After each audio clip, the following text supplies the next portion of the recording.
Bonjour à tous et bienvenue dans la suite de notre nouvelle série sur Tertullien, le port du voile avant Nicée, dans l'œuvre de ce grand témoin du christianisme africain à la fin du 2e, début 3e siècle, et qui est, comme on l'a déjà dit, la source la plus riche, la plus développée, la plus détaillée sur la question du port du voile chrétien dans les premiers siècles.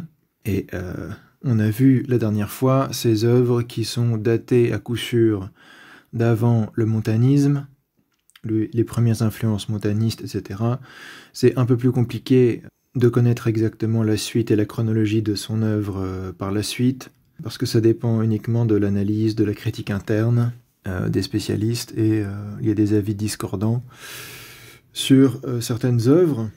Maintenant, on va voir des œuvres qui sont datées d'après 208, donc de la période où le montanisme commence à avoir son influence sur Tertullien. Il est difficile de savoir à quel moment ça a constitué vraiment un état de schisme vis-à-vis de l'Église catholique et apostolique de l'époque, à quel moment c'était plus une faction au sein de l'Église, à quel moment c'est devenu, avec des condamnations synodales, vraiment des groupes séparés. Tout ce qu'on sait, c'est que d'après saint Augustin, à la fin de sa vie, Tertullien avait même quitté les montanistes et fondé son propre groupe à lui, et que du temps de saint Augustin, il y avait encore des disciples de ce groupe qui est donc une secte à part de tertullianistes. Donc la trajectoire de Tertullien est assez tragique d'un point de vue spirituel, mais ce qui nous intéresse ici, c'est le développement qu'il va apporter à ce qu'il a déjà dit auparavant sur le même thème, et il n'y a pas vraiment de rupture chez Tertullien sur ce thème, entre avant et après.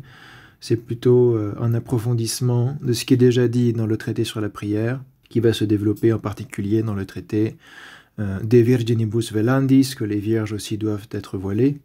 Mais avant de rentrer dans ce traité-là, donc les œuvres de l'époque montaniste après 208, mais pas forcément tout de suite en schisme avec l'Église, mais en tout cas dans la faction la plus conservatrice, au sens où il conserve les exigences du christianisme plus ancien face à des problématiques nouvelles, et qui ont divisé l'Église à l'époque sur différents sujets.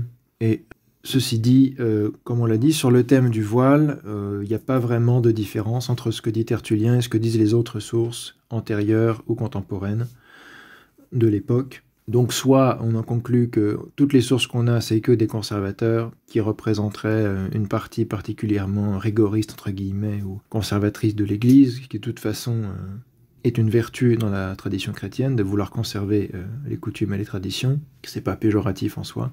Mais est-ce que les documents qu'on a sont représentatifs du point de vue de l'Église en général? À part faire un argument et silencio, on est obligé de s'en tenir à ce qu'on a. En tout cas, on n'a pas de document qui donnerait la parole à un point de vue très différent.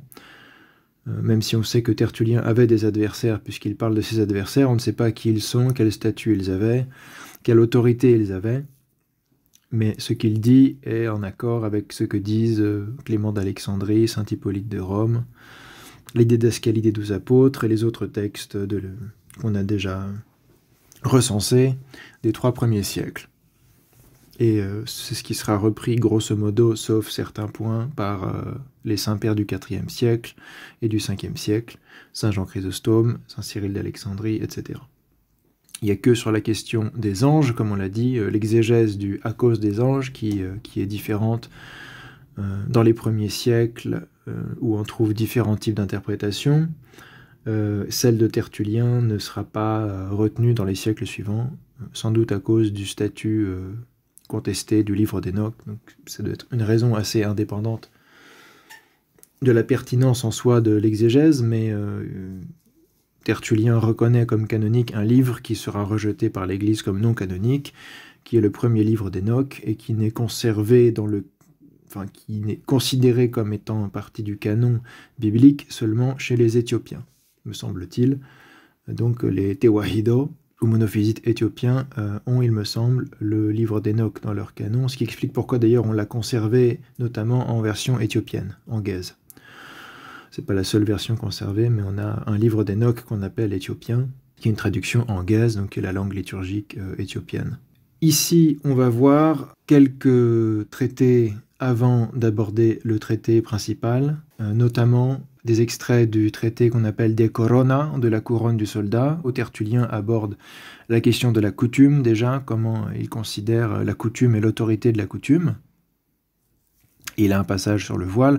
On va voir 2 passages du Contre-Marcion, qui est un grand chantier en 5 livres de réfutation du marcionisme, où il aborde aussi des points intéressants pour notre sujet. Et ensuite, on commencera à analyser son grand traité spécialisé sur la controverse du port du voile à Carthage parmi certaines vierges. Comme on a déjà expliqué, le contexte semble être le même entre le De Oratione, qui daterait du tout début du IIIe siècle, vers l'an 200, et le De Virginibus Velandis, qui daterait de plus tard, mais qui en fait est principalement un développement sur les mêmes thèmes. Sauf qu'au lieu d'y consacrer simplement 3 petits chapitres, Tertullien y consacre un traité entier en plusieurs livres. Donc on va consacrer les 2 vidéos restantes à l'analyse de ce De Virginibus Velandis, édité encore une fois aux sources chrétiennes sous le titre Le voile des vierges. On donnera la référence.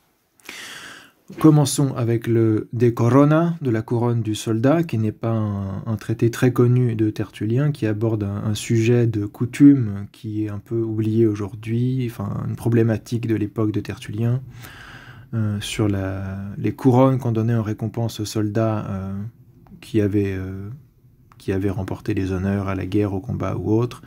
Et il y avait des pratiques païennes évidemment dans l'armée, et ça pouvait poser des cas de conscience aux chrétiens qui faisaient partie de l'armée, puisqu'il y en avait. On le sait bien, notamment en Afrique, les légions thébaines, etc. Et Tertullien n'est pas très fan de cette pratique de donner des couronnes aux soldats, parce qu'il y a tout contexte païen derrière. Et c'est à cette occasion qu'il écrit le De Corona, qui est aussi l'occasion pour Tertullien de nous décrire différentes pratiques et coutumes de l'Église de son époque, et c'est ce qui en fait un traité assez précieux. C'est notamment dans le De Corona qu'on a la description assez connue du signe de croix, et de comment les chrétiens se signaient, ou à quelles occasions ils se signaient, qui est souvent cité quand on fait l'histoire du signement de croix. Mais c'est pas ici ce qui va nous intéresser, mais c'est un texte qui est intéressant à plusieurs titres. Ici, on va voir d'abord ce que dit Tertullien sur le fait qu'il faut observer la coutume.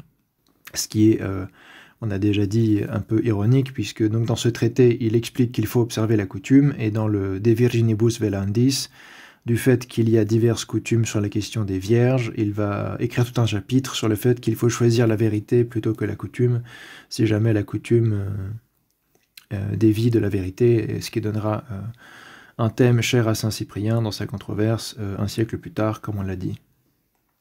La consuetudo versus la veritas, mais dans le De Corona, Tertullien explique au contraire que la consuetudo, la coutume, est quelque chose d'utile et de bon qu'il faut suivre. Évidemment, c'est un point de vue plus orthodoxe, même si on peut distinguer évidemment les coutumes qui sont clairement légitimes et des coutumes qui s'installent à partir d'un moment par des influences étrangères et qui ne sont pas forcément légitimes, donc ça peut être utile de faire une distinction. Mais généralement, quand on parle des coutumes chrétiennes ou propres à la tradition ecclésiastique, évidemment, ça n'a rien de péjoratif.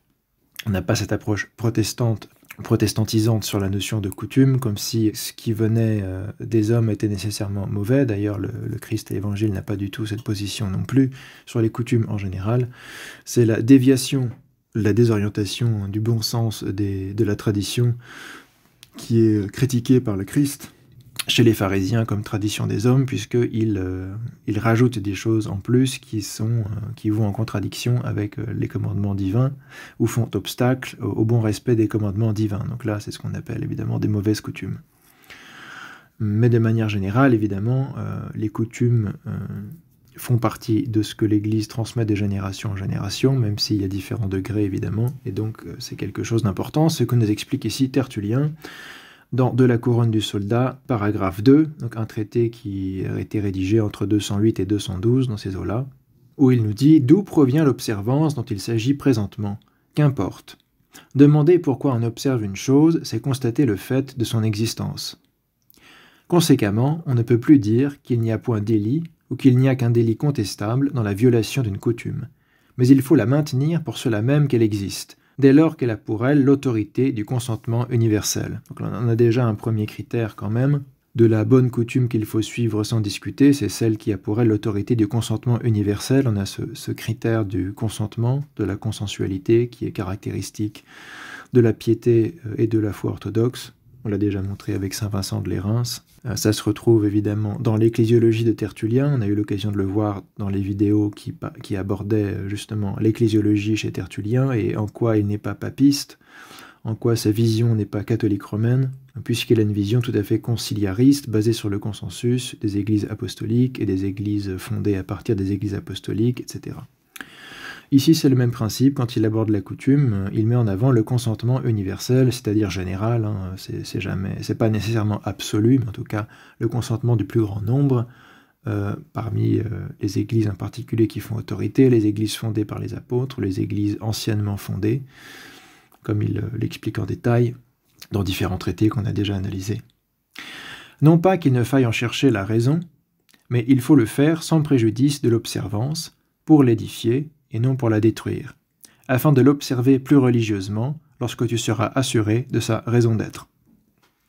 Donc Tertullien nous dit c'est bien de chercher la raison des coutumes, mais c'est pas un prétexte pour arrêter d'observer la coutume tant qu'on ne connaît pas la raison. En fait, si on faisait ça, la plupart des coutumes ne seraient jamais transmises correctement, puisque la plupart des gens répètent ce qu'on leur apprend avant même d'en connaître la raison, et certains n'en connaissent pas la raison, ce qui est un peu dommage, mais au moins ils transmettent la coutume, alors que, imaginons, la majorité des gens ne connaissent pas la raison d'une chose, donc ils arrêtent de le faire.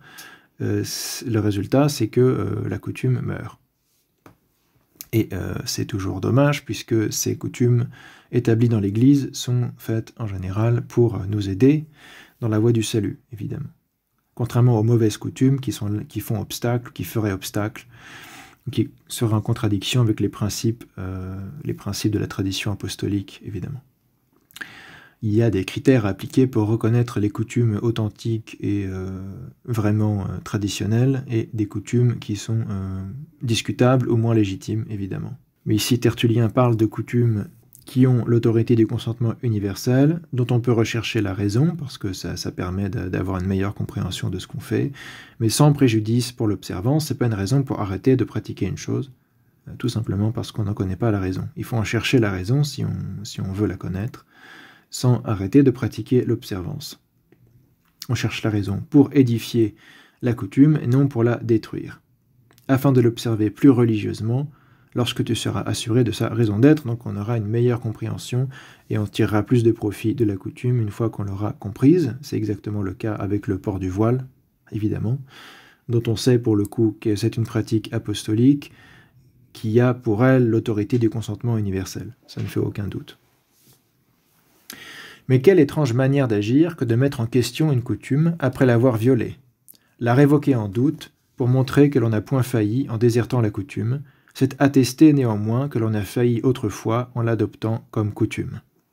Un des arguments de Tertullien qui trouve injustifié qu'on mette en doute systématiquement une coutume avant même de l'avoir comprise sous prétexte qu'on ne la comprend pas, sans avoir cherché les raisons de la coutume, et malheureusement beaucoup de gens font ça de nos jours, et y compris avec le port du voile.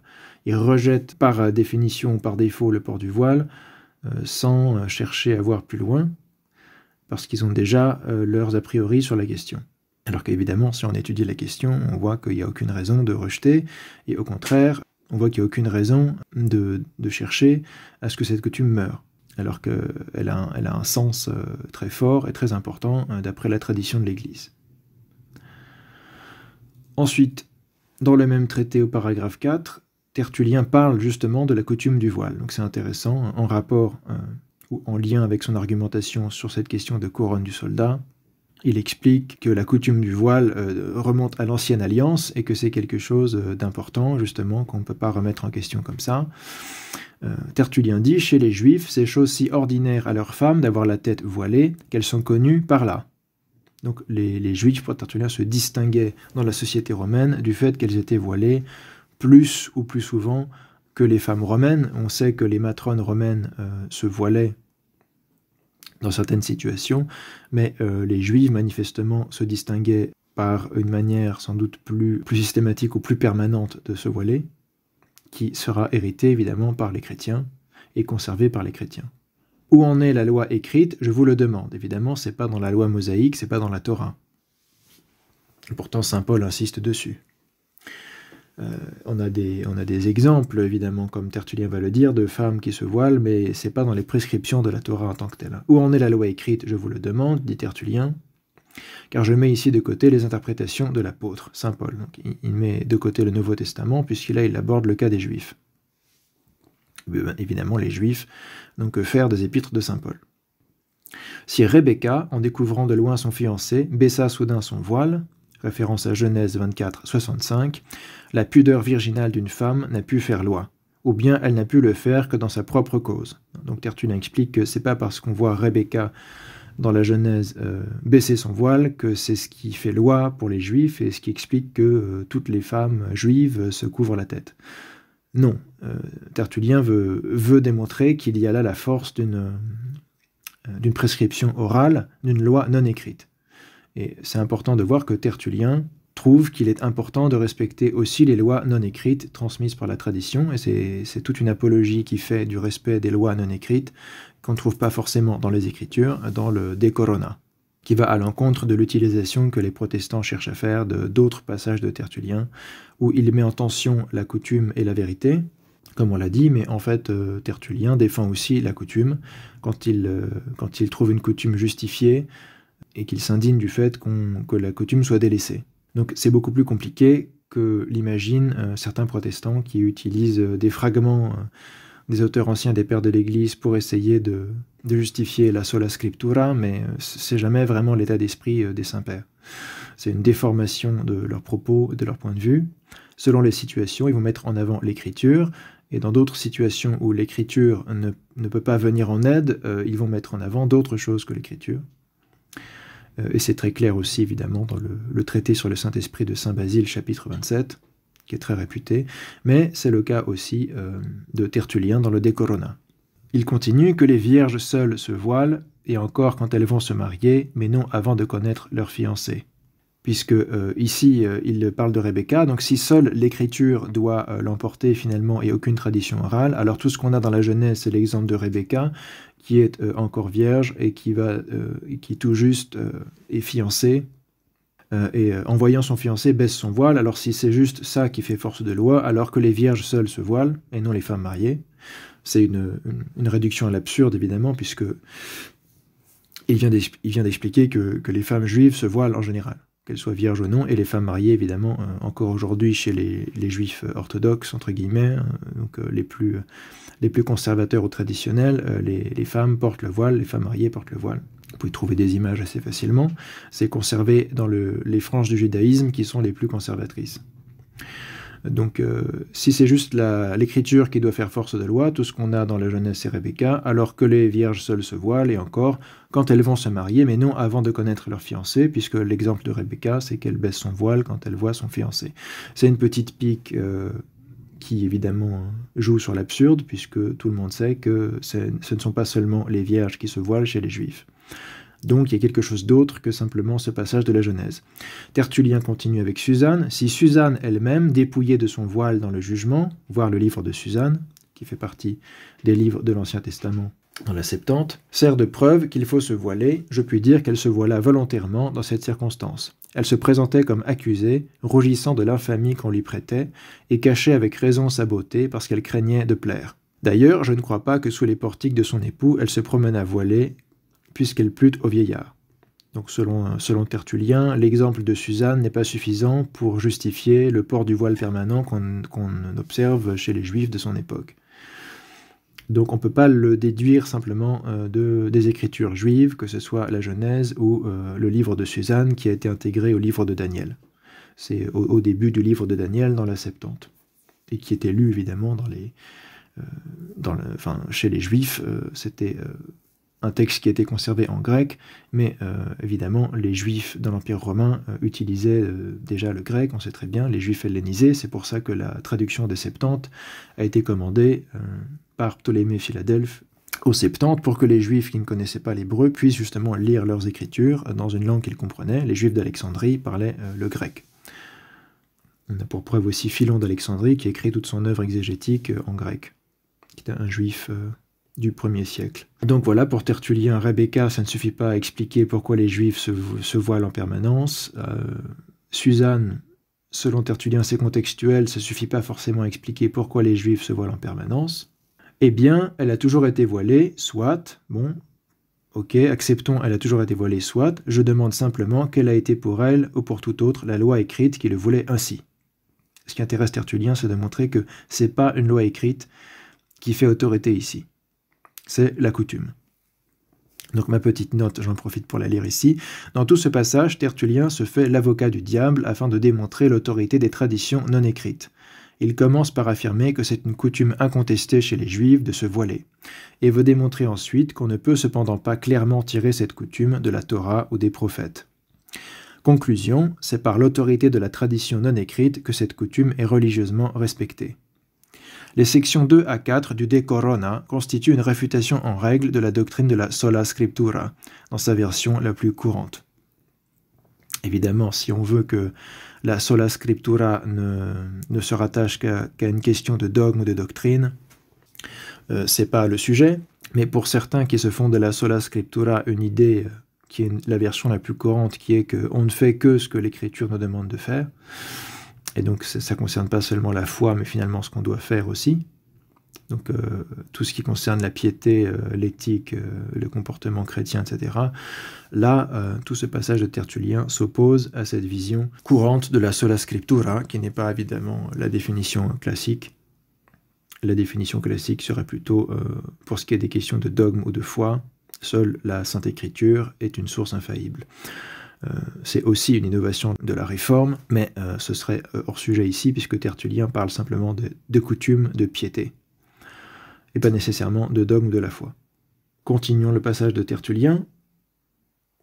Si je ne trouve aucune loi nulle part, il s'ensuit que c'est la tradition qui donna à la coutume cet usage, qui devait un jour avoir pour lui l'autorité de l'apôtre, saint Paul, dans l'interprétation de son motif.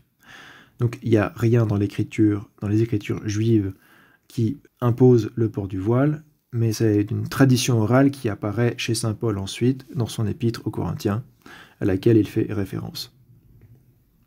Donc c'est la tradition au sens où c'est la transmission orale qui donna à la coutume cet usage, qui devait un jour avoir pour lui l'autorité scripturaire de saint Paul, qui en plus nous donne l'interprétation biblique, anthropologique, spirituelle de cette pratique du port du voile dans la première épître aux Corinthiens, chapitre 11.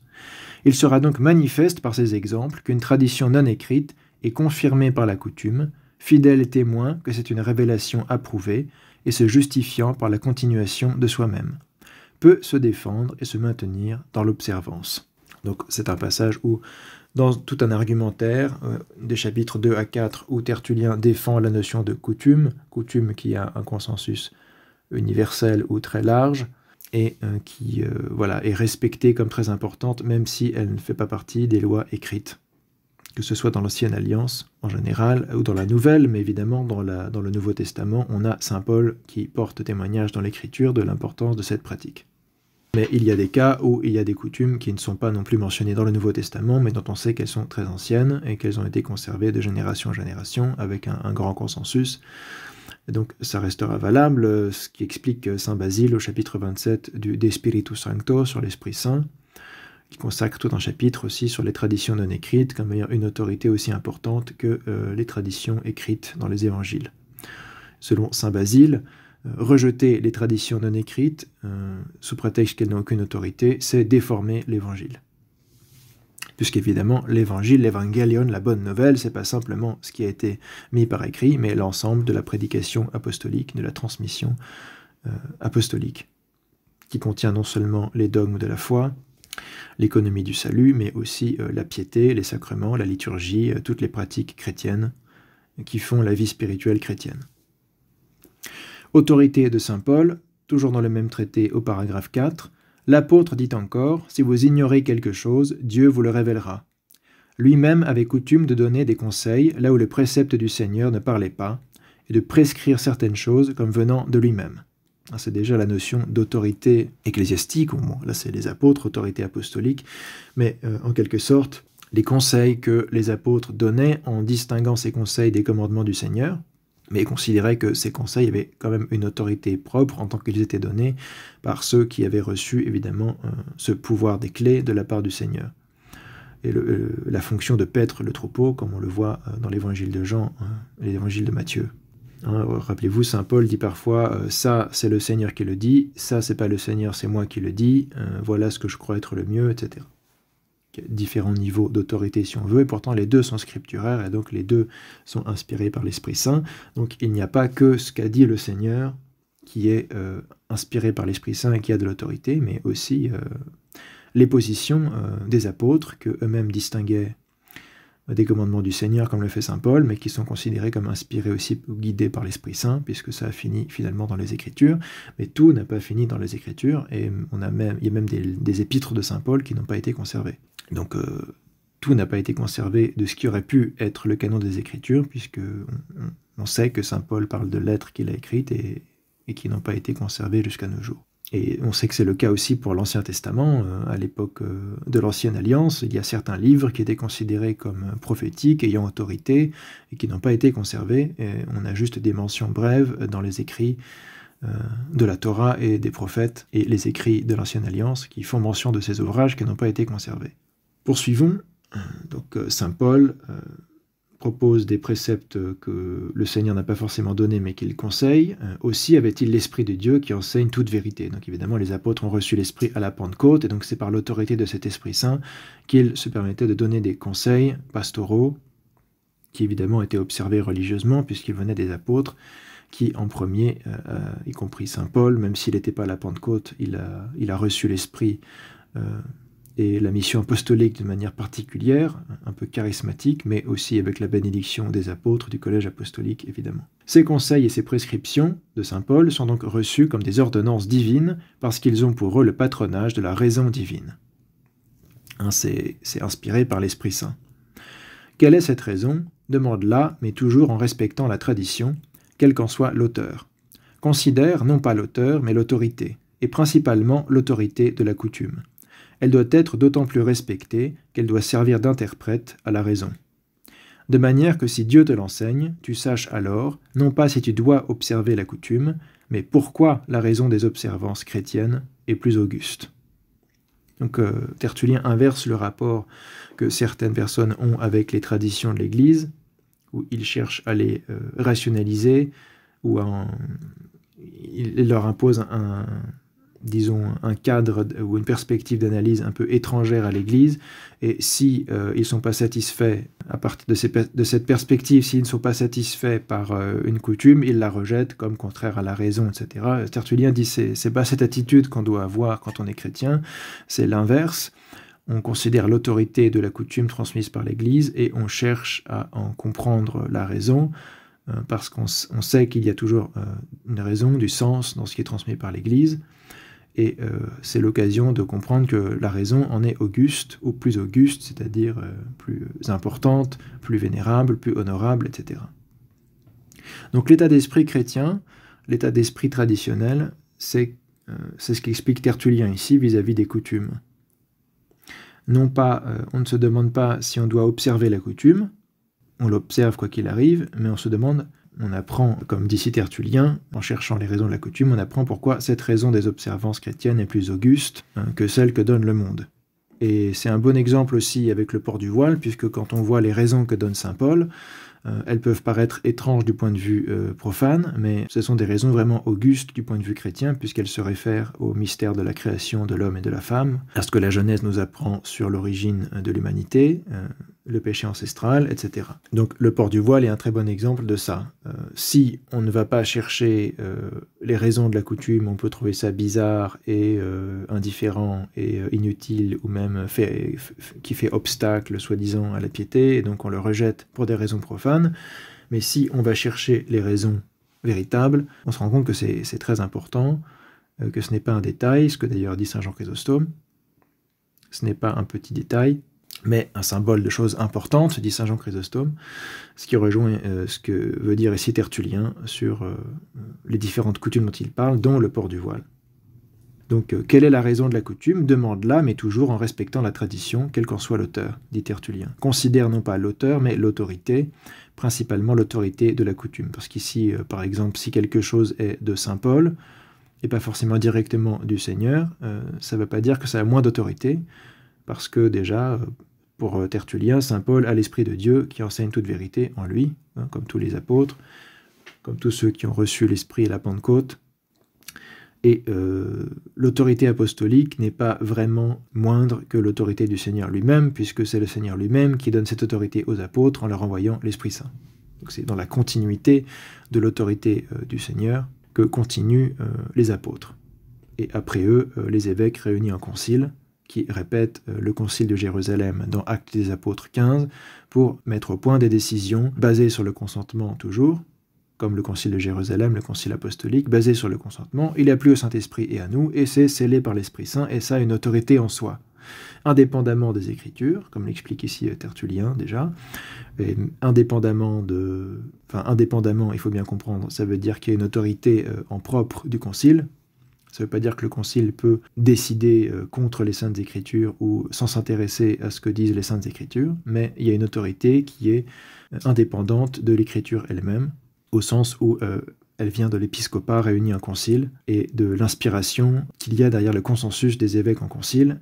C'est pas simplement du fait de citer la Bible qu'il y a autorité, mais évidemment c'est pas indépendant des Écritures, au sens où les Écritures ne seraient pas une source fondamentale que les évêques sondent pour établir évidemment le dogme et les bonnes pratiques et la bonne piété, etc. Donc les Écritures sont toujours là et sont toujours nécessaires, mais c'est pas par la seule autorité des Écritures que ces coutumes font autorité, comme l'explique ici Tertullien. Même si saint Paul n'avait pas parlé du port du voile dans l'Épître aux Corinthiens, ça aurait quand même eu une autorité en tant que coutume, parce que ça aurait quand même été transmis par saint Paul et les apôtres aux chrétiens, que ça soit précisé dans une lettre ou non. Et il y a énormément de choses qui ne sont pas précisées dans les lettres et qui ont fait autorité, qui ont été transmises de génération en génération. Alors on dira peut-être que ce n'était pas dogmatique ou ça ne concernait pas une vérité révélée de la foi, mais ça concerne quand même la vie chrétienne authentique, la piété chrétienne authentique, etc. Donc c'est pas sans importance. Ça concerne l'orthopraxie, et l'orthopraxie est fondamentale pour vivre en vrai chrétien. On ne peut pas vivre simplement avec des concepts théologiques, des préceptes, une certaine liste de préceptes ou de dogmes dans lesquels il faut croire. Il faut qu'on nous transmette aussi l'orthopraxie. Le phronima des apôtres, l'état d'esprit des apôtres, qui nous permet d'avoir le phronima du Christ, l'état d'esprit du Christ. Donc on ne peut pas faire de distinction complètement nette ou de séparation entre l'orthopraxie et l'orthodoxie, même si on peut évidemment les distinguer pour des raisons de commodité quand on aborde tel ou tel sujet. On distingue dans certains cas évidemment les questions de discipline et les questions de dogme, mais évidemment dans la réalité de la vie chrétienne, ça forme un tout organique. Donc voilà un passage intéressant de Tertullien qui nous parle de l'autorité de saint Paul, et vous comprenez en quoi c'est pertinent pour la question du voile, puisqu'elle est fondamentalement appuyée dans le Nouveau Testament sur l'autorité de saint Paul. Et quiconque s'oppose au voile a affaire avec saint Paul et son autorité. Donc c'est important d'établir que dans la tradition de l'Église, dès le 1er siècle, on a l'épître de saint Clément de Rome aux Corinthiens qui dit « Regardez, saint Paul a écrit pneumatikos, sous l'inspiration de l'Esprit Saint aux Corinthiens, il vous a déjà écrit au sujet de division et vous continuez avec vos schismes.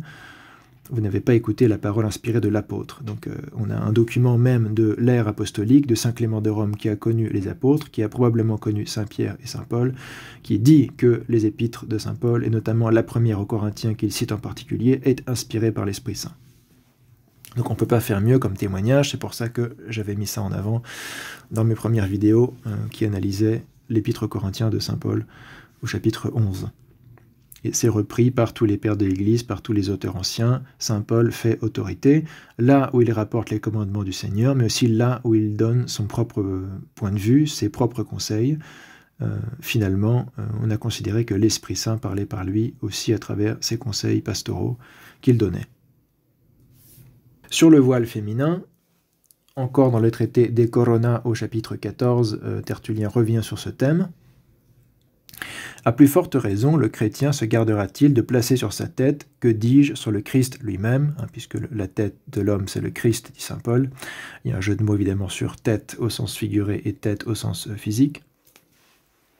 Le sceau de l'idolâtrie, la couronne des honneurs militaires, puisque c'est le sujet de son traité, c'est cette pratique des couronnes des honneurs militaires, qui est un contexte païen, idolâtrique, et donc ça gêne Tertullien, que des soldats chrétiens puissent accepter ces couronnes. À plus forte raison, le chrétien se gardera-t-il de placer sur sa tête, que dis-je, sur le Christ lui-même, le sceau de l'idolâtrie, qui parle des couronnes, puisque le Christ est la tête de l'homme. Référence à l'épître aux Corinthiens de saint Paul. Sa tête n'est pas moins libre que le Christ lui-même, affranchi de tout voile, à plus forte raison de tout lien, de tout bandeau, comme une couronne. La tête qui est assujettie au voile, celle de la femme, déjà couverte par ce voile, ne laisse plus de place à ce bandeau de la couronne. Elle porte déjà le fardeau de sa sujétion. Exactement le même point de vue que ses contemporains et que saint Jean Chrysostome plus tard. Il insiste sur le fait que le port du voile féminin a un sens anthropologique, un sens lié à la Genèse, et c'est pour ça que c'est les femmes qui le portent et pas les hommes. Donc on ne peut pas relativiser le fait que ça soit un voile féminin en disant que les moines aussi portent le voile. Ça n'a pas le même sens en réalité. La raison pour laquelle les moines portent un voile n'est pas la même que la raison pour laquelle les femmes doivent porter un voile si on est attentif à la tradition. Ça ne dit pas la même chose. Donc comme l'expliquera plus en détail saint Jean Chrysostome, Tertullien explique déjà que le voile est un signe de sujétion. Elle porte déjà le fardeau de sa sujétion. Elle est assujettie au voile, c'est son joug à cause de ce que saint Paul explique vis-à-vis de la Genèse. Donc quand on dit que ce n'est pas du tout un signe de hiérarchie fonctionnelle ou de soumission, entre guillemets, ça dépend quel sens on donne à ce mot, mais il y a évidemment un sens où le mot s'applique ici. Sujétion, soumission, évidemment c'est une sujétion, une obéissance au commandement de Dieu. C'est pas simplement une oppression d'un sexe sur l'autre, ce serait la lecture féministe, marxiste féministe, qui n'est pas la vision chrétienne de la chose, mais il y a une obéissance au commandement divin donné à Ève, de par sa fonction avant la chute et de par son rôle particulier dans le péché ancestral et les conséquences de la chute, voir nos vidéos sur saint Jean Chrysostome qui va en détail là-dessus dans ses sermons sur la Genèse et sur la première épître aux Corinthiens. Mais Tertullien dit déjà essentiellement la même chose au début du IIIe siècle et il n'a certainement pas inventé puisque simplement il répète saint Paul. Si la femme ne doit point se montrer la tête nue à cause des anges, référence à 1 Corinthiens 11:10, à plus forte raison, avec la tête couronnée, pourra-t-elle être un objet de chute pour tous ces couronnés. Donc, ici, il veut expliquer que ni les femmes ni les hommes ne doivent accepter ces couronnes des honneurs militaires, que l'homme ne doit rien avoir sur sa tête, mais évidemment, dans le contexte de saint Paul, il parle de la prière. Quand il prie, l'homme ne doit rien avoir sur la tête parce qu'il indique par là que il a cette fonction de commandement en tant qu'homme, et que son chef est le Christ, et qu'il est la gloire de Dieu, tout ce qu'explique saint Paul. Et la femme se voile pour marquer la distinction, évidemment. Comme on l'a expliqué, il y a déjà un rôle différent entre Adam et Ève à la création, ce qu'explique saint Paul, mais il y a aussi un rôle différentiel d'Adam et d'Ève lors du péché ancestral, propre à chacune des fonctions, fonction masculine, fonction féminine, ce qui provoque des conséquences pour Adam et pour Ève qui sont distinctives. Même s'il y a une égalité dans la chute et dans la faute, on peut dire il y a des corrections distinctives liées à des fautes distinctives à cause de fonctions déjà distinctives avant la chute qui sont le sexe. Il y a Adam qui est homme et Ève qui est femme. C'est une distinction voulue par Dieu qui, elle, n'est pas un fruit de la chute, mais évidemment propre à la nature humaine telle que voulue par Dieu. Mais ça explique cette distinction ensuite, où c'est ce que saint Paul donne comme motif principal à cette pratique. L'homme ne se voile pas durant la prière, la femme doit être voilée durant la prière à l'église. Et c'est assujetti au voile, comme par vœu d'obéissance, par vœu d'humilité, de modestie, etc., pour la protéger, en particulier des dangers qu'elle peut encourir du fait de la transgression proprement de la fonction féminine.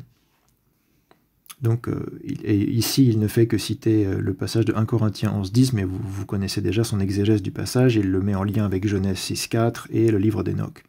Donc pour lui, il y a quelque chose de particulier à la femme qui explique le voile pour se protéger des anges déchus en particulier, de la séduction des anges déchus. Donc c'est une forme d'armure spirituelle, en effet, pas simplement parce que ça scandaliserait les anges, mais aussi pour se protéger des anges qui sont des mauvais anges, des esprits impurs, etc. Mais petite note, tout ce traité de la couronne du soldat est dédié à défendre l'idée que les couronnes décernées comme distinction honorifique par l'Empire sont interdites aux chrétiens car liées au paganisme et au culte des idoles. Deuxième note, il faut garder à l'esprit que Tertullien explique 1 Corinthiens 11.10 par Genèse 6, 2 à 4 et 1 Enoch 7. Peut-être y a-t-il ici une allusion voilée à la chute des anges et leur union avec les filles des hommes, mis en lien avec la chute spirituelle de ceux qui acceptent la couronne. J'en ai déjà parlé, il y a probablement cette allusion-là, puisqu'il en parle dans son traité sur la prière, il parle du livre d'Enoch aussi dans son traité De Cultu Feminarum, sur la toilette des femmes, et il revient dessus dans son traité De Virginibus Velandis, qu'on analysera plus loin. Donc on reviendra encore sur cette question. Mais ce qui nous intéresse ici, c'est que Tertullien parle du voile exactement comme les pères postérieurs en parleront encore, en suivant de très près saint Paul et son argumentation anthropologique. Et malheureusement, c'est quelque chose qui n'est quasiment jamais mis en avant de nos jours, même par ceux qui cherchent à expliquer pourquoi il faut porter le voile à l'église, etc. On trouve très rarement le cœur de la chose en réalité. C'est le cœur de la chose parce que c'est le premier argument de saint Paul, c'est le premier motif mis en avant par saint Paul, c'est très bien expliqué par saint Jean Chrysostome et saint Cyril d'Alexandrie, et par Tertullien, et par tout le monde en parle en fait, dans la littérature patristique, alors qu'un certain nombre de choses qu'on cherche à mettre en avant à la place, on ne trouve pas ça chez les saints-pères, donc c'était pas le plus important, ça peut être vrai, il peut y avoir d'autres ramifications de sens, sémantique, etc. Mais le cœur de la chose, pour les saints-pères de l'Église, c'est l'anthropologie. Pourquoi est-ce que c'est les femmes qui portent le voile et pas l'homme? Il doit y avoir une justification anthropologique. Ça ne peut pas être simplement des histoires de symbolique plus ou moins dérivées, qui peuvent être justes, mais qui ne sont pas l'explication fondamentale qu'on trouve ni dans le Nouveau Testament, ni chez les grands exégètes de saint Paul. Donc je pense qu'il est bon de réinsister sur ce qui est dans la tradition chrétienne le cœur de la chose, et de le mettre au cœur de la réflexion, puisque c'est très pertinent de nos jours aussi vis-à-vis des idéologies qui sont contraires, comme le féminisme, etc.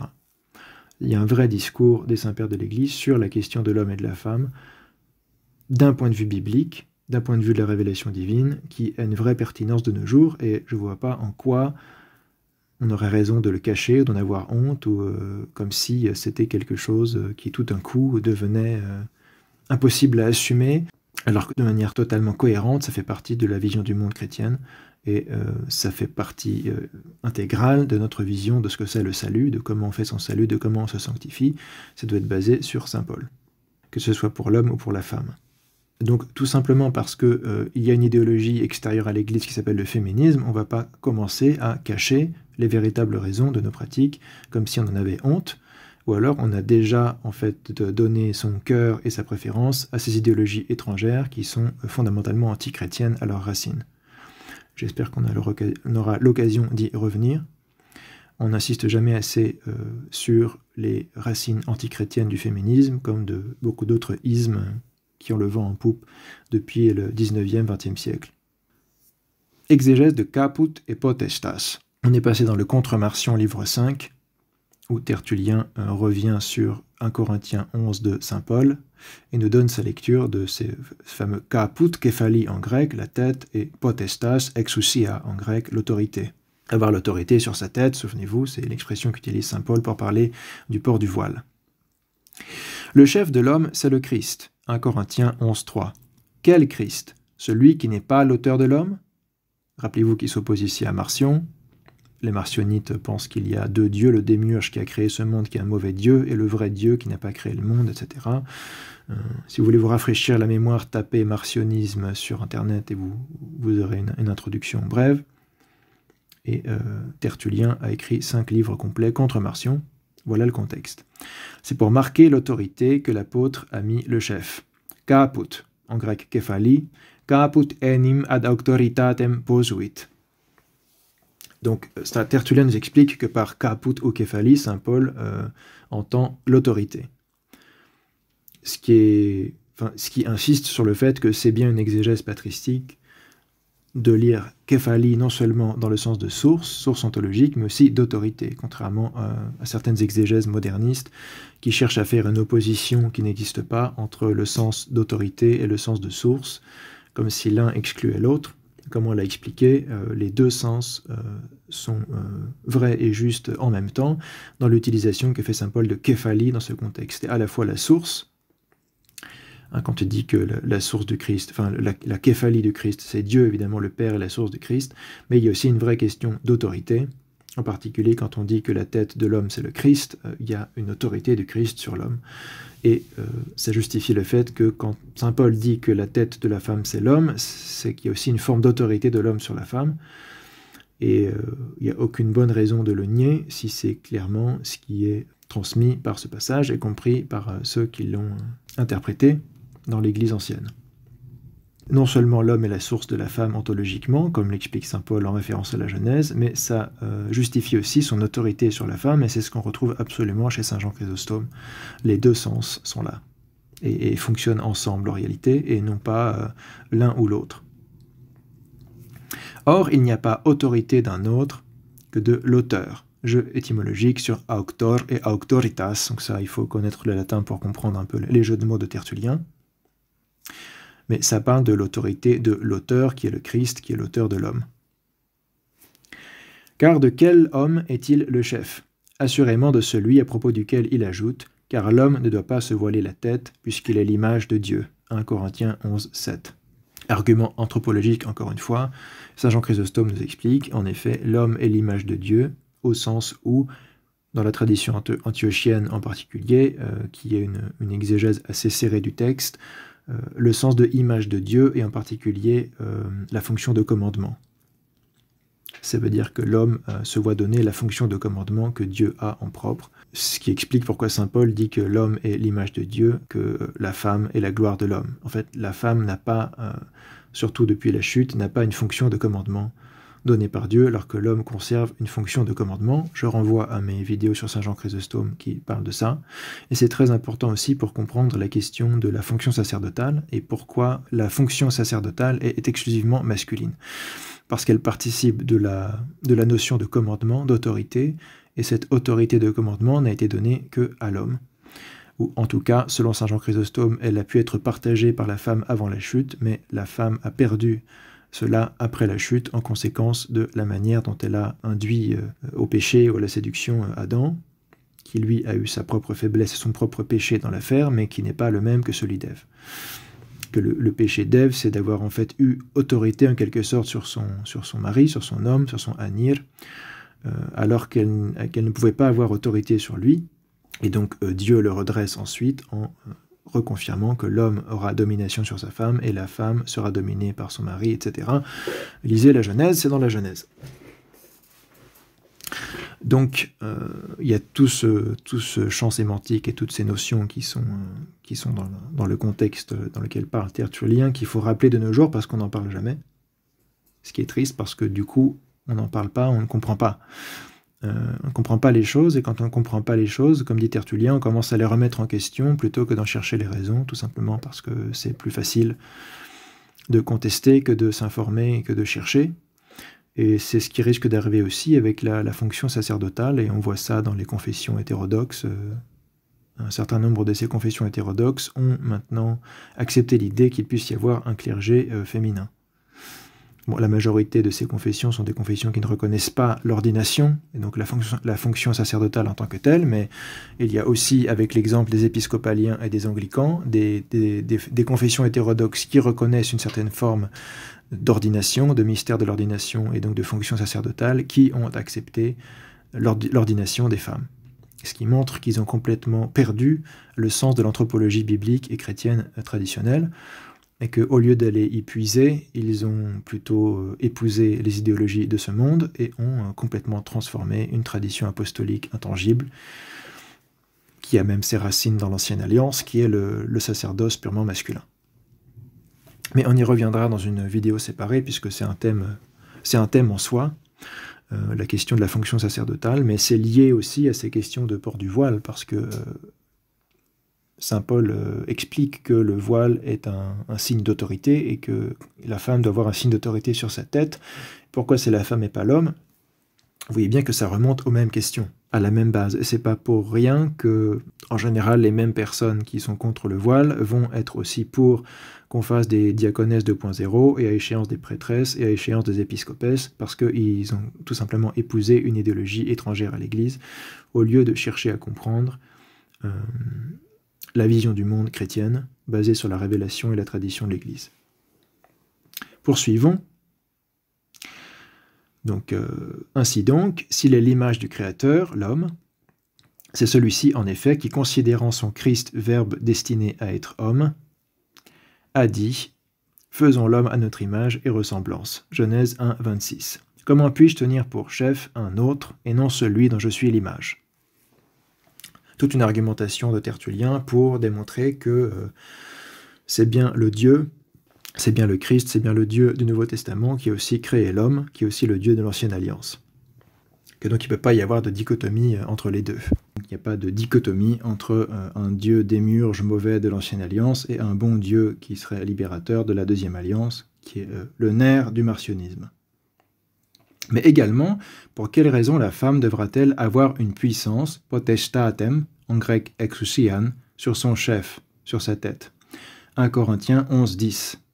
Si c'est parce qu'elle a été faite de l'homme et pour l'homme, si quia ex viro et propter virum facta est, 1 Corinthiens 11, 8, 9, conformément à une institution du Créateur, secundum institutionem creatoris, de même aussi est-ce de la discipline du Créateur que l'apôtre a eu cure, expliquant à partir de son institution les raisons de la discipline.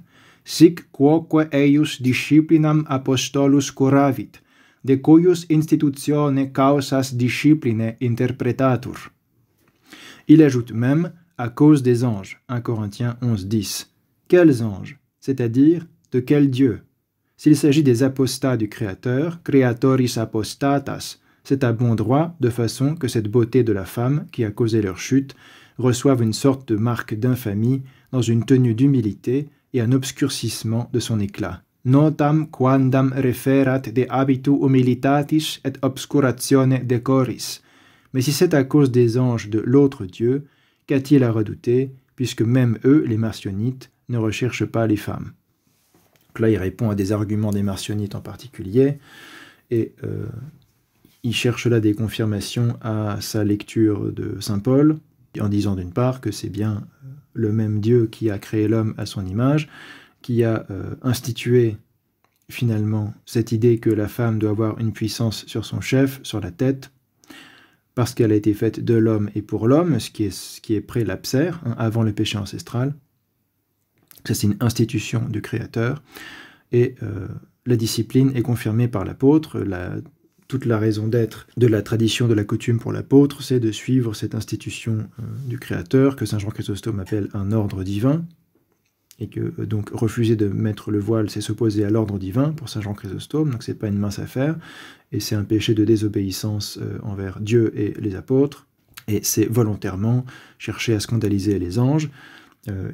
Pour saint Paul, évidemment, il s'agit des anges déchus qui auraient chuté à cause de la beauté de la femme, ce qui est une lecture finalement plus proche du testament de Ruben, comme on l'a dit, que de 1 Enoch, puisque le livre d'Enoch ne dit pas littéralement que les anges ont chuté à cause de la beauté des femmes, mais en quelque sorte, ils sont déjà déchus et des démons et impurs au moment où ils décident d'aller s'unir à ces filles des hommes. En tout cas, pour lui, il y a un lien avec ça. Viatus Angelus, ça peut être que ça. Il n'a pas la même exégèse que Origène, par exemple, un peu plus tard en Orient, qui lui pense qu'il s'agit des anges qui sont présents à l'Église durant la prière et durant les offices, qui sera l'exégèse qui sera plutôt favorisée par les pères ultérieurs, par saint Jean Chrysostome et saint Cyril d'Alexandrie en particulier. Ils auront plutôt la tradition rapportée par Origène que celle rapportée par Tertullien. Voilà, après on n'a pas le temps de rentrer dans les détails de l'argumentation avec les marcionites, mais c'est l'occasion pour Tertullien de remettre en avant Saint Paul, l'autorité de Saint Paul, le lien qu'il y a entre la Genèse et l'Épître aux Corinthiens, et cette question de transgression proprement féminine qui aurait un lien non seulement avec le péché ancestral, mais aussi avec Genèse 6, 4. Saint Paul s'appuie sur la Torah, encore dans le Contre-Marcion 5, en réfutant Marcion et son opposition radicale entre la prédication apostolique et la loi. Tertullien dit également, quand il prescrit le silence aux femmes dans l'assemblée, c'est-à-dire à l'Église, et interdit qu'elles parlent sinon pour s'instruire de quelque chose, 1 Corinthiens 14, 34 à 35, au reste qu'elles ont elles aussi le droit de prophétiser, il l'a déjà montré quand il impose le voile même à la femme qui prophétise. Cum mulieri etiam prophetanti velamen imponit. 1 Corinthiens 11, 5. C'est de la loi qu'il reçoit l'autorité qui le fait soumettre la femme. Ex lege accipit subjiciende femine auctoritatem. Référence à 1 Corinthiens 14, 34 et à Genèse 3, 16. Cette loi, pour le dire une bonne fois, il n'aurait dû la connaître qu'afin de la détruire, selon les marcionites.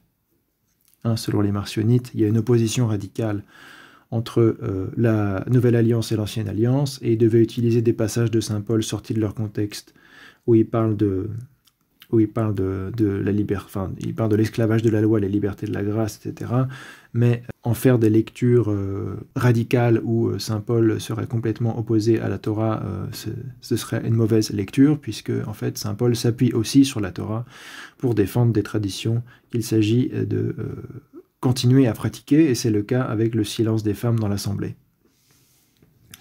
Donc c'est que sur certains thèmes que Saint Paul montre qu'il y a une distinction entre l'Ancienne Alliance et la Nouvelle Alliance, mais sur d'autres thèmes, il y a aussi une continuité, ce que souligne ici Tertullien, puisque dans l'Épître aux Corinthiens 14, Saint Paul se réfère à la Torah, à la loi, pour dire que les femmes doivent garder le silence dans l'assemblée, sauf pour s'informer de quelque chose, et encore qu'elles le fassent, dit-il, auprès de leur mari après l'assemblée. Et c'est lié à toute une piété féminine qui est plus ancienne, évidemment, que la Nouvelle Alliance, mais qui se perpétue, qui est perpétuée par les apôtres dans la Nouvelle Alliance.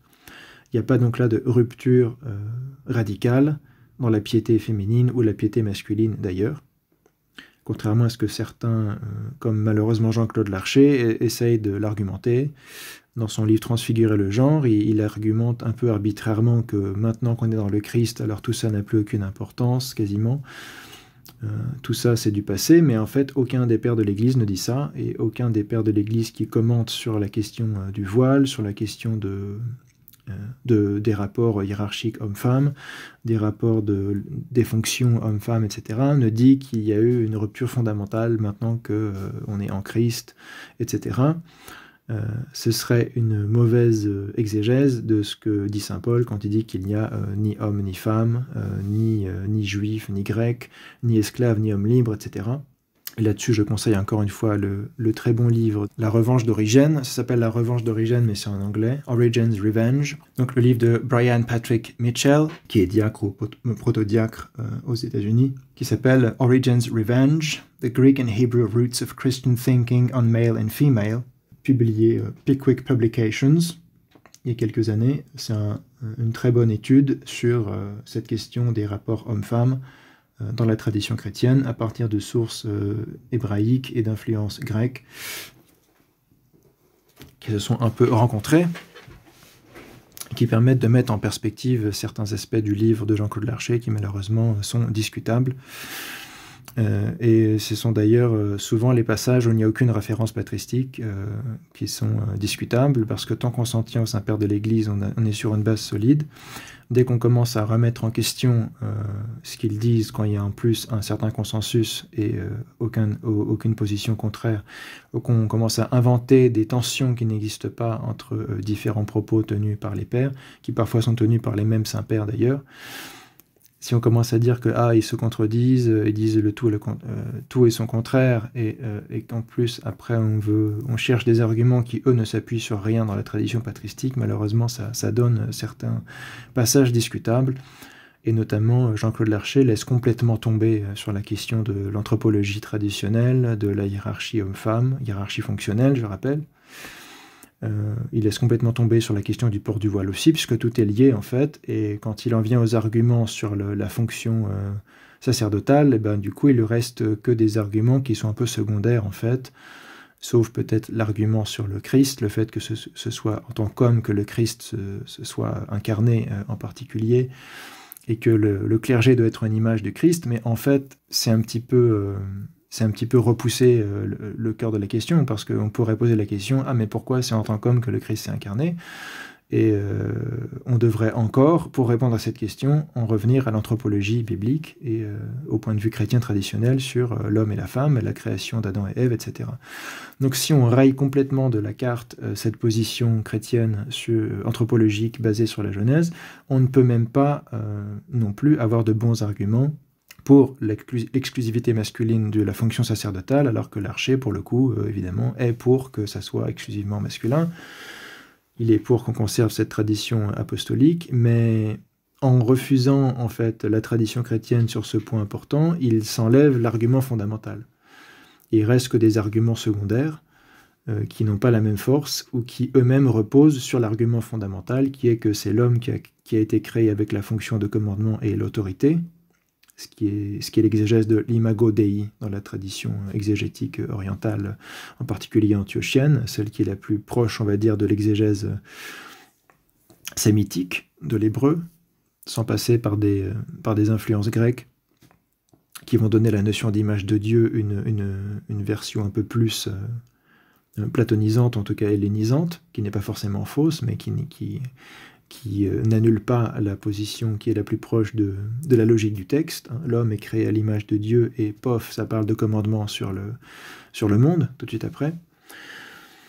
Si on laisse tomber cette anthropologie biblique, non seulement évidemment on laisse tomber tout ce qui est port du voile et tout ce qui manifeste cette anthropologie biblique, mais à échéance on n'a pas de bons arguments pour soutenir l'exclusivité masculine du clergé, et on se retrouve juste à dire on le fait parce que c'est la tradition, et on ne peut plus donner la raison. Alors qu'il y a une raison, évidemment. Saint Paul, c'est pas pour le plaisir qu'il dit ça, et c'est pas pour le plaisir non plus que dans l'Ancienne Alliance, seuls les hommes pouvaient devenir prêtres. Il y a une raison anthropologique qui est là depuis le commencement, qui est selon Dieu, qui est une institution divine. Et si on ne l'explique pas, si on ne le défend pas, ça devient du formalisme, puisqu'on refuse l'explication même du sens de ce qu'on fait, de nos coutumes.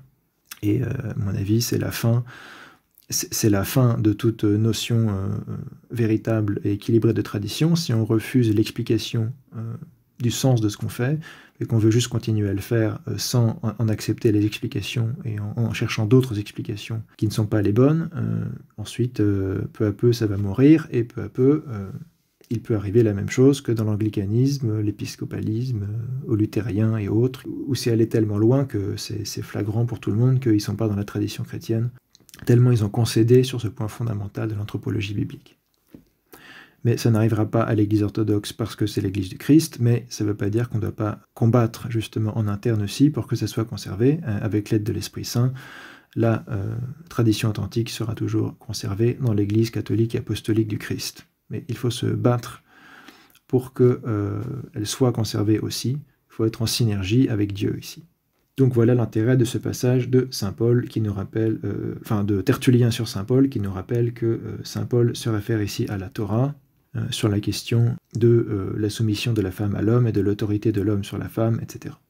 Qui est liée à la question de la fonction sacerdotale aussi, et aussi à cette affaire d'enseignement, la fonction d'enseignement. Pourquoi est-ce que la femme n'a pas à avoir de fonction d'enseignement théologique dans la tradition chrétienne? À cause de ce que dit saint Paul, qui est basé sur la Torah, qui est basé sur la volonté de Dieu. Et chez saint Paul en particulier, c'est lié au péché ancestral et à la fonction particulière d'Ève dans le péché ancestral. C'est assez clair dans ses épîtres, notamment les épîtres pastorales. On poursuit et on va commencer l'analyse du traité spécifique de Tertullien sur le port du voile chez les vierges, avec toute cette controverse. Traité dont le titre latin, je le rappelle, est De Virginibus Velandis, qui se traduit en français que les vierges aussi doivent se voiler, sur ce Chrétienne 424. On va commencer directement au chapitre 2, où il explique que le port du voile est une coutume apostolique et ancienne. Et il écrit ça vers 213 ou un peu après 213. Donc on n'est pas très très loin de l'époque apostolique. Et il est bien placé pour nous expliquer, d'ailleurs il y en a d'autres avant lui qui l'expliquent, que c'est une coutume apostolique et ancienne. Il y a eu saint Hippolyte de Rome avant lui et d'autres. Que ce soit, et là il parle du fait que les vierges aussi portent le voile à l'église, puisque c'est le sujet de la controverse, le port du voile à l'église par les vierges consacrées, je le rappelle, que ce soit jusqu'à nouvel ordre une coutume, consuetudo, pour me permettre de dresser à égalité coutume contre coutume, ut consuetudini etiam consuetudinem opponam. Par la Grèce et certaines contrées barbares limitrophes, plusieurs églises locales cachent leurs vierges sous le voile. Plures ecclesiae virgines suas abscondunt. Précisons que cette institution existe aussi en nos climats, ici ou là, en Afrique, sub hoc cello institutum istud alicubi, afin que nul ne mette cette coutume au compte de la race grecque ou barbare. Donc ce qui nous explique, c'est que c'est pas juste une option culturelle, justement, c'est pas un truc de grec, ou un truc de scythe, ou un truc de dace, ou que sais-je, ou un truc d'arménien. Non, c'est aussi pratiqué en Afrique, où écrit Tertullien, et c'est aussi pratiqué en Occident, en général. On l'a vu avec le témoignage de saint Hippolyte à Rome, et le témoignage ensuite des pères latins comme saint Jérôme ou saint Augustin ou saint Paulin de Nole, c'est vraiment une pratique universelle qui remonte aux apôtres, parce que c'est les apôtres qui l'ont transmis partout lors de leur prédication apostolique, ce qu'on appelle le dépôt apostolique. Mais, dit Tertullien, j'ai préféré citer les autres qui ont été établis par les apôtres en personne. Eas ego ecclesias proposui quas et ipsi apostoli condiderunt, ou par des hommes apostoliques, vel apostolici viri, les hommes qui ont connu les apôtres, qui étaient disciples directs des apôtres, comme saint Clément de Rome, comme saint Ignace d'Antioche, saint Polycarpe de Smyrne, etc. Et cela, je pense, bien avant certaines. Ici, Tertullien vise probablement celles et ceux qui, à Carthage, invoquaient la coutume locale pour ne pas imposer le voile aux vierges consacrées. Qu'à cela ne tienne, Tertullien répond que cet usage carthaginois n'a pas cours en Orient, parmi les églises qu'ont fondées les apôtres et leurs compagnons. Carthage aurait-elle plus d'autorité ou de crédit pour la piété que Corinthe ou Thessalonique, qui sont des villes où saint Paul a enseigné évidemment en particulier. Il a écrit 2 épîtres aux Corinthiens qu'on a conservées et 2 épîtres aux Thessaloniciens qu'on a aussi conservées. Ces églises ont donc aussi pour elles le crédit attaché à la coutume. Abent igitur et ille eandem consuetudinis auctoritatem. Et quant au temps et aux maîtres à suivre, elles sont plus fondées à mettre en avant de tels arguments que les églises qui sont venues après. Tempora et antecessores opponunt magis quam postere iste. Donc, Tertullien fait appel à l'autorité des églises apostoliques, et en particulier les églises grecques, les églises d'Orient. Il va parler en particulier de l'église de Corinthe, puisque c'est à Corinthe que saint Paul écrit sa première épître où il parle du sujet. Donc ça va être un grand argument de Tertullien de nous dire qu'à Corinthe, à son époque, on observe le port du voile chez les vierges aussi, pas simplement chez les femmes mariées.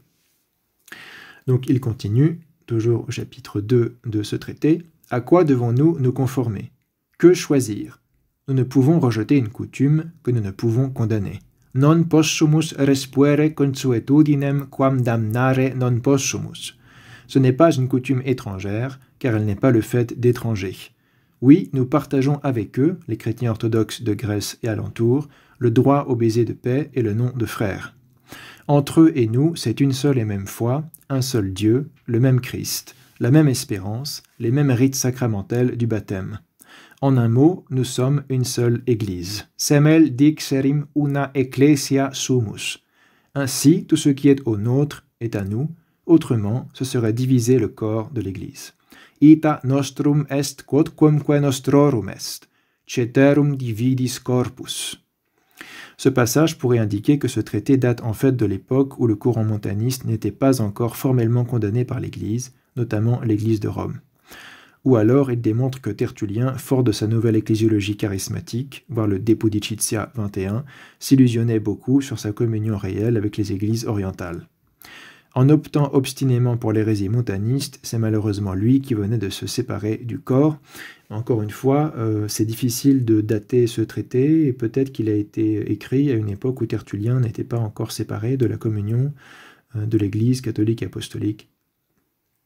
Il y a plusieurs passages comme ça qui peuvent nous encourager à penser que c'est pas forcément si tardif ce traité, ou en tout cas que Tertullien a été pendant un certain temps en fait en communion avec l'Église, tout en ayant des influences montanistes avant de s'en séparer complètement. Parce que à plusieurs reprises dans le traité, il a des propos qui semblent plutôt aller dans le sens où il se sent parfaitement membre et en communion avec les autres églises apostoliques. Mais est-ce que c'est parce qu'il n'était pas encore séparé d'elle, ou est-ce que c'est parce qu'il a développé cette ecclésiologie un peu charismatique qu'on voit dans le De Pudicitia? C'est la question que je pose ici. Puisqu'il y a une rupture claire dans son ecclésiologie entre son traité sur la prescription contre les hérétiques, qui est très orthodoxe sur l'ecclésiologie, et ses écrits plus tardifs, clairement montanistes, comme le De Pudicitia, où il s'oppose à des principes qu'il défendait lui-même auparavant. Donc il y a vraiment des sujets où il y a une rupture. On en a déjà parlé dans nos vidéos sur l'ecclésiologie chez Tertullien, ecclésiologie orthodoxe, ecclésiologie montaniste. Mais ici, voilà, c'est un très beau passage d'ecclésiologie orthodoxe, en tout cas, comme on ne peut pas dire que ce soit une pratique étrangère sous prétexte que c'est pratiqué par d'autres chrétiens orthodoxes ailleurs, puisque c'est la même Église, on est le même peuple, on est le même corps. Donc ce serait diviser le corps du Christ que de mettre ici une frontière ethnique. Alors qu'il n'y a pas ici de frontière ethnique, c'est une tradition apostolique qui a été transmise à toutes les églises par les apôtres, et que si ça fait partie d'une culture, ça fait partie de la culture chrétienne apostolique, qui est donc fait partie du dépôt apostolique et de l'orthopraxie. Donc c'est la culture du chrétien. C'est pas une culture au sens relativisant ou relativiste, c'est une culture au sens où c'est nécessaire pour être chrétien, d'avoir cette culture. De même qu'il est nécessaire de connaître du mieux qu'on peut les Saintes Écritures, de connaître du mieux qu'on peut les offices, comment fonctionnent les offices de l'Église, comment fonctionnent les fêtes, comment fonctionnent les jeûnes, comment fonctionne la prière. Tout ça fait partie de la culture chrétienne, et le port du voile fait partie de cette culture chrétienne, qui n'est pas la culture d'un tel et d'un tel, mais la culture du chrétien qui vient des apôtres, et ultimement est instituée par Dieu, selon les pères de l'Église. Donc je relis ce passage parce qu'il est très beau, il fait le lien entre la coutume apostolique du port du voile et l'ecclésiologie conciliaris, l'ecclésiologie du consensus, l'ecclésiologie du corps, de la fraternité entre les églises locales, qui est évidemment très orthodoxe également. À quoi devons-nous nous conformer? Que choisir? Nous ne pouvons rejeter une coutume que nous ne pouvons condamner. On peut pas la condamner parce qu'elle est dans la Sainte Écriture et dans la tradition universelle de l'Église, évidemment. Ce n'est pas une coutume étrangère, car elle n'est pas le fait d'étrangers. Oui, nous partageons avec eux le droit au baiser de paix et le nom de frère. Entre eux et nous, c'est une seule et même foi, un seul Dieu, le même Christ, la même espérance, les mêmes rites sacramentels du baptême. En un mot, nous sommes une seule Église. Ainsi, tout ce qui est au nôtre est à nous. Autrement, ce serait diviser le corps de l'Église. Le voile comme exigence de la vérité, pour finir cette vidéo. Que les vierges aussi doivent se voiler. On est ici au chapitre 3, 7 à 9. Donner en spectacle une vierge honorable revient à lui faire subir un viol. Et pourtant, il est moins grave de subir violence dans la chair. Cela est au moins conforme aux fonctions naturelles, mais quand chez une vierge, en lui ôtant son voile, on viole l'esprit même, sed cum spiritus ipse violatur in virgine sublato velamine, on lui enseigne à laisser choir ce qui faisait sa protection. Dicit ammittere quod tuebatur. Ô mains sacrilèges qui ont pu arracher un vêtement consacré à Dieu. Qu'aurait trouvé de pire un persécuteur s'il avait connu que ce vêtement, la Vierge l'a choisi? Chez cette jeune fille, c'est la tête qu'on a dévoilée, et tout son être à présent pour elle a perdu sa virginité, elle est toute changée. Lève-toi donc, ô vérité, lève-toi et lance-toi, si je puis dire, hors des bornes de la patience. Non, ne prends plus, s'il te plaît, la défense d'aucune coutume, car à présent, celle dont l'abri t'offrait le droit d'exister, l'autre va jusqu'à l'assaillir. Petite note, voir le De Virginibus Velandis 3, 1 à 6, où Tertullien décrit la situation qui, à Carthage, sert de contexte et de prétexte au traité. On y apprend notamment que coexistent alors deux coutumes différentes chez les vierges consacrées, celle qui porte le voile et celle qui ne le porte pas pour se distinguer des femmes mariées. Après un temps de tolérance mutuelle, ce dernier parti avait apparemment fini par vouloir forcer toutes les vierges à ne pas porter le voile. Ce pourquoi Tertullien finit par s'insurger avec une telle verve, se posant en défenseur et protecteur du parti attaqué. On dirait bien ici encore que les montanistes ne sont pas encore séparés formellement de l'Église. C'est un autre point qui semble indiquer que c'est une controverse qui est intérieure à la même Église, à Carthage, et pas une espèce de controverse entre deux partis complètement séparés, qui seraient les montanistes et les catholiques orthodoxes de l'autre. Montre que c'est toi qui voiles les vierges. Te esse demonstra que virgines tegis. Il s'adresse à la vérité, hein, c'est un passage très rhétorique où il s'adresse à la vérité elle-même. Montre que c'est toi qui voiles les vierges. Te esse demonstra que virgines tegis. Explique toi-même tes écritures, que la coutume ne connaît pas, car elle est connue telle, elle n'existerait pas. Donc c'est un traité où j'explique encore Tertullien change de tactique, du fait que ses adversaires disent qu'il y a une coutume à Carthage de ne pas voiler les vierges. Tertullien ici est obligé de changer de tactique, et au lieu de faire comme dans le traité des Corona, où il appuie le port du voile sur la tradition non écrite, notamment chez les Juifs, il décide ici de s'appuyer sur la notion de veritas, en la mettant en tension avec celle de consuetudo, même si on l'a vu, il fait appel à la coutume des églises apostoliques, des églises de Grèce, des églises orientales, etc. Mais d'autre part, comme on l'a vu, Tertullien aime bien multiplier les angles d'attaque, même quand ils ne sont pas forcément cohérents entre eux. D'autre part, il dit, même s'il y a une coutume qui dit le contraire en Afrique et à Carthage, eh bien, il faut préférer la vérité à la coutume, thème qui sera repris par saint Cyprien dans un autre contexte. Mais Tertullien a quand même défendu aussi l'autorité de la coutume dans de nombreux passages qu'on a vus. Donc c'est pas pour dire que la coutume n'a aucune valeur en elle-même, mais toute coutume n'a pas de valeur en soi. Il faut établir qu'il y a un certain consensus, et donc pour établir un consensus, Tertullien fait appel à la coutume qu'ont les églises apostoliques, les églises qui ont été fondées par saint Paul, saint Pierre, etc., et d'autre part, il est prêt à s'opposer à la notion de coutume prise simplement en elle-même si elle s'oppose à la notion de veritas. C'est ce que fera Tertullien, évidemment, saint Cyprien, en voulant opposer son ecclésiologie à celle d'Étienne de Rome, au IIIe siècle. Tertullien vise ici la coutume douteuse du parti adverse et non toute coutume ecclésiastique en général, ou bien il se contredirait lui-même, voire de Corona 2 à 4, comme on l'a dit.